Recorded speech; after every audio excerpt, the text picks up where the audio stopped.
Il y a quelques jours, Cause Entertainment a été hyper critiqué à la suite d'un incident à l'aéroport. En fait, une fan a été violentée par la sécurité de Boy Next Door alors qu'elle prenait des photos. Le sujet a fait scandale et du coup, le label avait adressé un communiqué officiel dans lequel il disait avoir arrêté de collaborer avec cette équipe de sécurité et avoir présenté des excuses à la victime. Mais maintenant, c'est la victime elle-même qui a pu s'exprimer sur l'incident. Le 19 décembre, la fan qui a été plaquée au sol par le garde du corps s'est rendue sur Twitter pour qualifier le staff de voyous. Dans son tweet, on pouvait lire: Hybe a-t-il engagé des gangsters au lieu d'agents de sécurité? Le jour où un artiste de Hybe prenait l'avion, la sécurité du groupe a attrapé ma chemise et m'a jeté à terre, si bien que j'ai dû aller à l'hôpital. On m'a dit que j'avais une fracture et je suis maintenant plâtré. Avec son tweet, la victime a également posté une photo d'elle dans un plâtre, ainsi que son diagnostic médical. Elle continua en expliquant que le staff n'a pas du tout pris soin d'elle après l'incident. La fan déclara: tout le monde est parti et il n'y avait nulle part où aller pour chercher de l'aide. Je suis restée silencieuse pour ne pas affecter négativement le groupe. Au bout d'une dizaine de jours, l'équipe de sécurité m'a contacté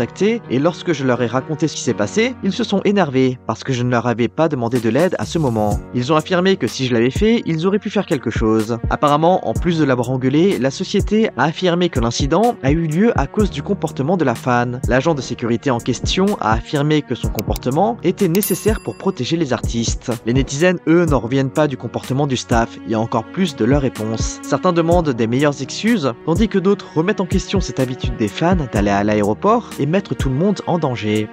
Les amis, petit rappel pour vous dire que cette vidéo fait partie du concours K-Wall. Pour ceux n'étant pas au courant, le K-Wall c'est un event qu'on tient tous les ans en fin d'année. Cette année, le K-Wall, c'est une vidéo par jour du 1er décembre jusqu'au 24. On traite plusieurs sujets intéressants et pour vous remercier de votre soutien, on tire au sort 3 gagnants à la fin du K-Wall. Pour faire partie des 3 gagnants et gagner un light stick de votre choix, il vous suffit d'être abonné à la chaîne, de liker et de laisser un commentaire sur toutes les vidéos du K-Wall. Si vous ne savez pas quoi commenter, laissez simplement un emoji pastèque. On a créé une playlist des vidéos K-Wall pour ceux que ça intéresse. Bon, n'oubliez pas de participer et on passe à la suite. De l'autre côté, les ARMY ont été attristés par le dernier message laissé par le membre du staff de Hybe. Cela ne fait maintenant qu'une semaine que les 4 derniers membres de BTS se sont enrôlés pour leur service militaire, mais pour certains fans, cela ressemble déjà à une éternité. Si les fans se disent tristes et rendent hommage aux garçons en propulsant leurs chansons dans les charts, les membres semblent également manquer au label. Le 19 décembre, un membre du personnel de Hybe a posté une photo qui a rendu les ARMY bien tristes. La photo en question montrait le tableau blanc sur lequel RM avait l'habitude d'écrire sa routine d'entraînement. Mais à la place des routines, le mot empty, autrement dit vide, était écrit en grand. Les fans ont pu reconnaître le tableau blanc grâce aux 7 aimants BT21 dans le coin. La photo a ensuite été repartagée par un fan sur Twitter et ce dernier a écrit: le personnel de Hybe, Kim Dong-hak, a posté une photo où il a écrit vide sur le tableau que Namjoon utilisait pour écrire sa routine d'entraînement. C'est tellement triste. En fait, les fans étaient tristes mais également ravis de voir que même le staff prenait du plaisir à travailler avec les garçons et que maintenant qu'ils ne sont plus là, ils laissent un grand vide dans l'entreprise. Mais ces derniers se consolent en se disant qu'au moins Jin sera à nouveau là dans 6 mois. Mark, quant à lui, cette semaine, a demandé aux fans d'arrêter d'adopter ce comportement qui est le leur. Le 20 décembre, le membre de GOT7 s'est rendu sur Twitter pour faire une demande assez particulière aux agacés. L'idol a en fait demandé aux fans d'arrêter d'envoyer des lettres et des colis à son domicile. Dans son tweet, le membre a écrit: je sais que c'est par amour, mais j'apprécierais que vous arrêtiez d'envoyer des lettres et des colis à mon adresse. Merci. En commentaire du tweet, on pouvait lire des réactions allant dans ce sens, comme: si vous l'aimez, la première chose à faire est de respecter sa vie privée et sa sécurité. Ne vous immiscez pas dans sa vie privée SVP. En ligne et dans les forums, beaucoup de netizens demandent aux fans d'arrêter d'envoyer des colis. Vu que l'idol s'est exprimé lui-même sur le sujet, cela veut dire qu'il reçoit énormément de colis. Sinon, il n'en aurait pas fait un tweet. Du coup, de nombreux netizens ne peuvent s'empêcher de se sentir gênés pour lui. Dans l'un des commentaires, on pouvait lire: ça doit être tellement irritant. Comment trier le vrai courrier des tonnes de conneries non sollicitées qu'on lui envoie, sans parler de l'endroit où stocker tout cela. Je me demande s'il y a des associations de charité où donner tous ces colis en Corée. Ça doit être encore plus difficile maintenant qu'il est en tournée et qu'il n'est pas chez lui pour s'en occuper. Peut-être qu'il demande à quelqu'un de venir chez lui pour trier et jeter. Une situation bien compliquée pour le membre de GOT7. Pour info, Mark est actuellement en tournée The Other Side et se produira à Kuala Lumpur, Manille, Bangkok et Séoul à partir du 6 janvier. Bon allez, on passe aux actus feel good. Les Blinks qui avec la dernière nouvelle concernant Jennie. Il a été rapporté que le TV show Apartment 404 de TVN est sur le point de diffuser sa nouvelle saison avec 6 guests, à savoir Yoo Jae-sok, Cha Tae-hyun, Oh-nara, Yang Se-chan, Lee Jong-ha et surtout Jennie. La présence de ces géants du divertissement a suscité une immense attente de la part des netizens et laisse déjà présager des records d'audience lors de sa diffusion en 2024. Le TV show marquera surtout le retour de Jennie dans une émission de variété coréenne après 5 ans. Beaucoup se demandent si on retrouvera la même alchimie entre Yoo Jae-suk et Kim Jae-hee qu'on a pu voir à ses débuts. Dans le même temps, ce sont les Mai qui ont été hyper subjugués par le visuel de Nining. Récemment, un netizen a attiré l'attention sur le glow-up de Nining et de nombreux fans ont exprimé leur admiration face à la beauté de la Maknae des spas. En fait, le netizen a créé un post intitulé « Je me demande si SM savait que Nining allait ça ». Et dans ce post, l'auteur a inclus un court clip de Nining quand elle était plus jeune, ainsi qu'un selfie récent de l'idol. Il commenta en affirmant « Elle était déjà jolie auparavant, mais maintenant elle est une vraie beauté ». D'autres internautes ont rejoint la discussion et n'ont pas arrêté de faire l'éloge de la membre chinoise. En commentaire, on pouvait lire « Elle était si mignonne quand elle était encore un bébé avec ses joues. Son glow-up est si fou ».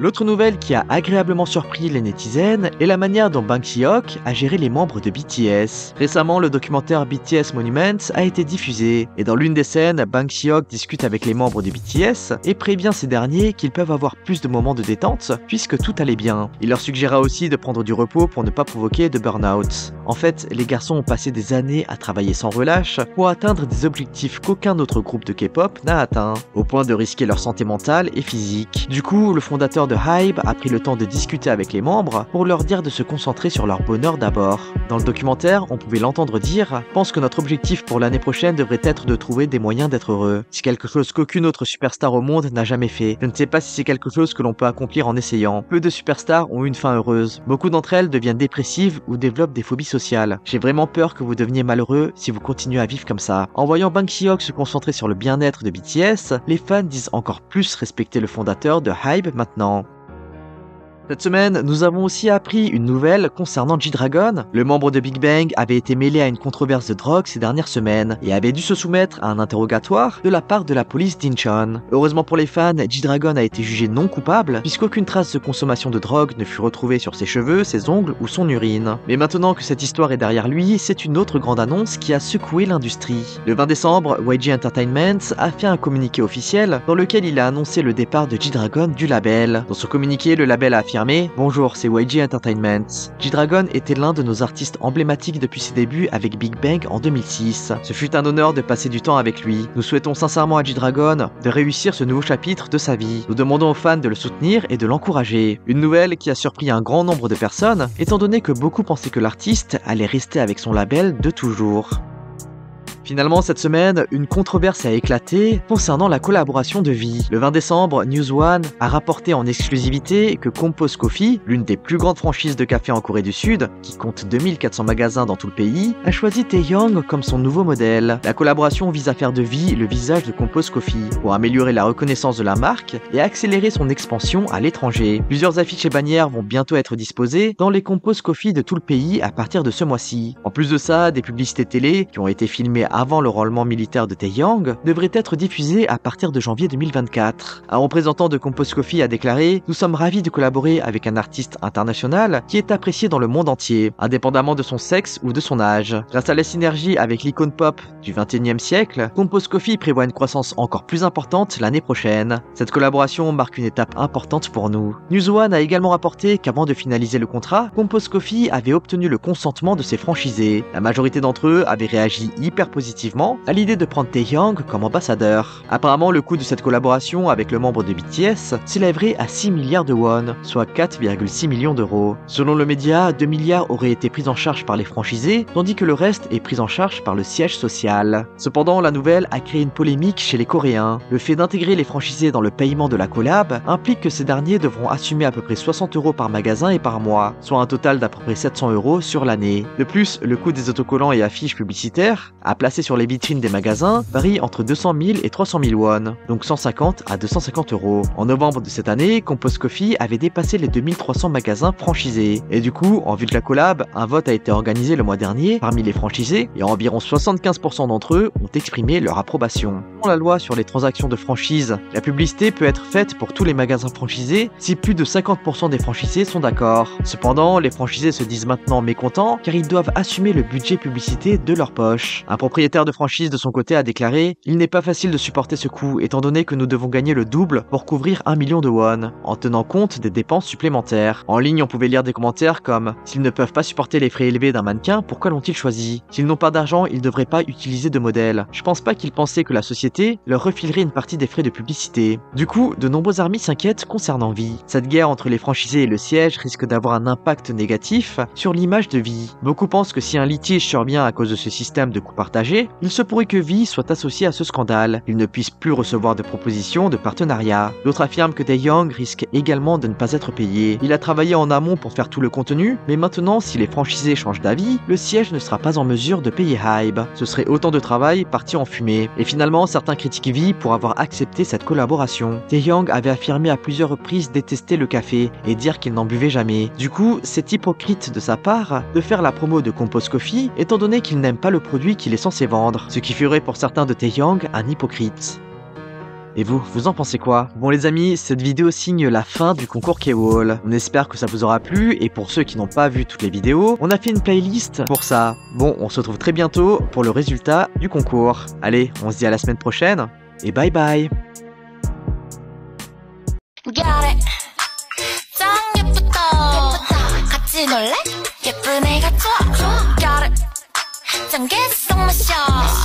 쉽게 뿌리, oh yeah, 뿌리 뿌리